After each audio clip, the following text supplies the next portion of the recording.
नमस्कार, मी अदितीज book of रेसिपीजमध्ये तुमचं खूप खूप स्वागत करते. आज मी तुम्हाला मालवणी पद्धतीतली शेवग्याच्या शेंगा घालून केलेली तूर डाळ दाखवणार आहे. तर याच्यासाठी लागणारं साहित्य आहे. साहित्यामध्ये आपण घेतलंय, मी कोथिंबीर घेतली बारीक चिरून, थोडा कढीपत्ता घेतलाय, एक आमसूल घेतलंय, मीठ लागेल आपल्याला, मोहरी लागेल फोडणीसाठी, हळद लागेल, जिरा आहे, हिंग आहे, हे ओलं खोबरं लागेल. त्याच्यानंतर ह्या शेवग्याच्या शेंगा आहेत, म्हणजेच त्याला आपण इंग्लिशमध्ये ड्रमस्टिक म्हणतो. तर ह्या मी धुवून घेतल्यात आणि इथं मी तूर डाळ घेतली कुकरला लावून, ते तुम्हाला दाखवते. मी मेजरिंग कपने हाफ कप तूर डाळ घेतली, ती स्वच्छ धुवून घेतली आणि हाफ कप एवढा 1 कप भरून तूर डाळ घेतली. मग त्याच्यात 5 कप पाणी घातलं सेम ह्याच कपाने, आणि त्याच्यामध्ये मी 1 टोमॅटो चिरून घातला आणि 2 मिरच्या चिरून घातल्या आणि याला कुकरला मी शिट्ट्या करून घेतल्यात 5 मीडियम फ्लेमवर. ही तूर डाळ शिजवताना तुम्ही जेवढ्या रेग्युलर शिट्ट्या देता त्याच्यापेक्षा 1 शिट्टी कमी द्यायची, कारण याच्यातच नंतर आपल्याला या शेवग्याच्या शेंगा आहेत त्या कुकरला लावून घ्यायच्या. तर मी 1 शिट्टी कमी देऊन ह्या अशी तूर डाळ शिजवून घेतली आहे. आता ह्या शेवग्याच्या शेंगा आहेत, तर या साफ कशा करायच्या हे मी तुम्हाला दाखवते. चला, तर ह्या शेवग्याच्या शेंगा साफ कशा करायच्या हे मी तुम्हाला दाखवते. शेंगा नीट धुवून घ्यायच्या आणि मधनं चिरायच्या आणि त्याचा जो आउटर दोर आहे तो आपल्याला काढायचा, म्हणजे आउटरची साल आहे तर ती काढायची. मग त्याच्यात एवढ्या आपल्याला तुकडे करून घ्यायचे. तर मी असं कट केलं आणि काढतानाच ही एक आहे ही एक बाजू साफ करून घेतली आणि थोडंसं मग इथं सुरीने म्हणा किंवा आपल्या नखाने म्हणा हे करून ही अशी पूर्ण शेंगेची जी वरची जी साल आहे ती काढून घ्यायची आपल्याला. बघा,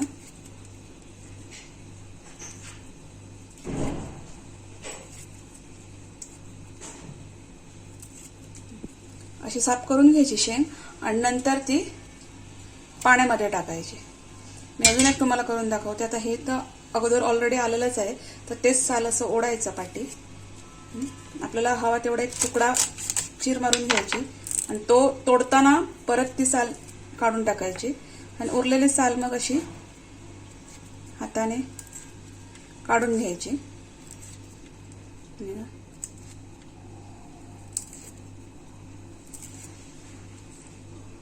ही अशी साल काढून घ्यायची आणि नंतर ती व्यवस्थित क्लीन करून घ्यायचा. पूर्ण निघत नाही, थोडंफार राहतं तेवढं ठीक आहे, पण जेवढं जमत असेल तेवढं काढून घ्यायचं आणि ते पाण्यात टाकायचं. तर अशी मी पूर्ण ह्या दोन्ही शेंगा आता साफ करून घेते. चला, आता हे शेवग्याच्या शेंगा मी सगळ्यात साफ करून घेतल्यात. हे बघा, मस्तपैकी अशा साफ करून घ्यायच्या व्यवस्थित. आता मी काय करते, ह्या ज्या शेंगा आहेत तर हा जो डाळ मी लावून घेतली कुकरला, तर त्या डाळीमध्ये ह्या शेंगा मी टाकते आणि ह्या डाळीला मी मीडियम फ्लेमवर आता फक्त 1 शिट्टी करून घ्यायची, कारण शेवग्याच्या शेंगा लगेच शिजतात. ह्याला जर जास्त शिट्ट्या केल्या तर त्या शेंगा विरघळून जातील पूर्णपणे डाळमध्ये, म्हणून फक्त याला आता मी 1 शिट्टी करून घेते. चला, आपल्या कुकरला शिट्टी होईपर्यंत मी इथं डाळीचे जे वाटण आहे ते करून घेते. हे जे खोबरं आहे, ओलं खोबरं अर्धी वाटी मी घेतलंय, तर ते घ्यायचं मिक्सरमध्ये आणि त्याच्यामध्ये थोडंसं जिरं घालायचं, अगदी थोडं, 1 चिमूट भर बस एवढंच. आणि त्याच्यात मी थोडंसं पाणी घालते, थोडंसं पाणी घालायचं, अगदी खोबऱ्याबरोबर घातलं तरी चालेल. आणि हे मी आता मिक्सरला लावून घेते, पण हे जास्त बारीक करून नाही घ्यायचं, आपल्याला जाडसरच पाहिजे. अगदी एक दोन फेरे बस झाले मिक्सरचे. तर मी आता हे मिक्सरमध्ये लावून घेते. चला, आता मी हे खोबरं लावून घेतलंय, थोडंसं जाडसरच लावून घ्यायचं आहे. आणि आता आपण डाळीची फोडणी देऊया. मी एक मातीचं भांडं घेतलंय, ते तापत ठेवलंय. त्याच्यामध्ये मी 1 मोठा चमचा तेल गरम करत ठेवलंय. तेल व्यवस्थित गरम झालं की मग आपण त्याच्यामध्ये ही पहिली मोहरी घालूया. मोहरी तडतडू द्यायची. मोहरी तडतडली की नंतर मग आपण त्याच्यात 1 चमचा जिरं घालूया. जिरं फुलू द्यायचं व्यवस्थित. जिरं फुललं की नंतर त्याच्यात हिंग घालायचा. नंतर कढीपत्त्याची पानं,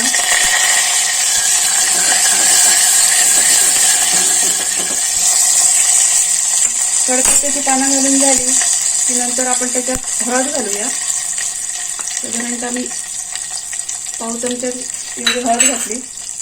तेलामध्येच हळद घालायची म्हणजे डाळीला रंग खूप छान येतो. हळद मिक्स करून झाली की नंतर आपण हे जे वाटण करून ठेवलं ते घालूया.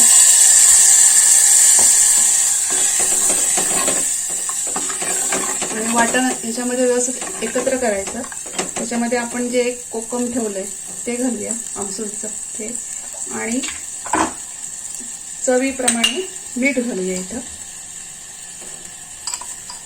साधारणतः 1.5 चमचा मला याच्यात मीठ लागेल, तर ते मीठ घालायचं आणि हे व्यवस्थित एकत्र करून घ्यायचं आणि याला एक उकळी येऊ द्यायची.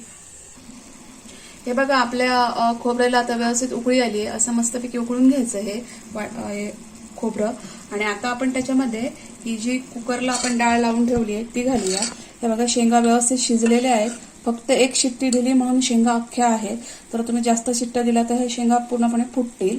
म्हणून आपण नेहमी जी डाळ उकडतो त्याच्यापेक्षा 1 शिट्टी कमी द्यायची, ती उकडून घ्यायची. नंतर हे शेंगा घालून परत 1 शिट्टी द्यायची. तर आता हे वाटणाला आता उकळी आली आहे. मग आपण आता ह्याच्यामध्ये ही डाळ ओतूया.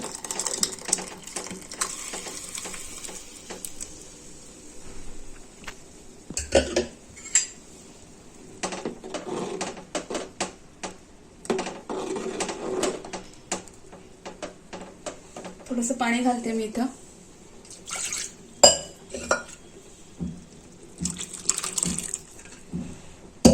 बस याला आता व्यवस्थित एकत्र करून 1 उकळी येऊ द्यायची.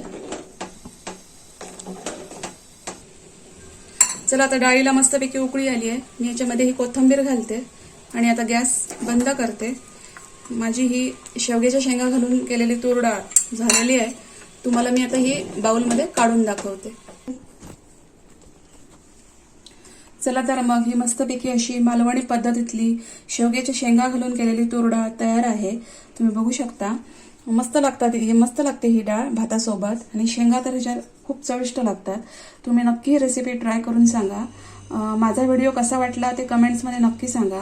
व्हिडिओ आवडला असेल तर त्याला लाईक करा, शेअर करा आणि माझ्या चॅनलला सबस्क्राईब करा. आपण भेटू नेक्स्ट व्हिडिओमध्ये. थँक्यू.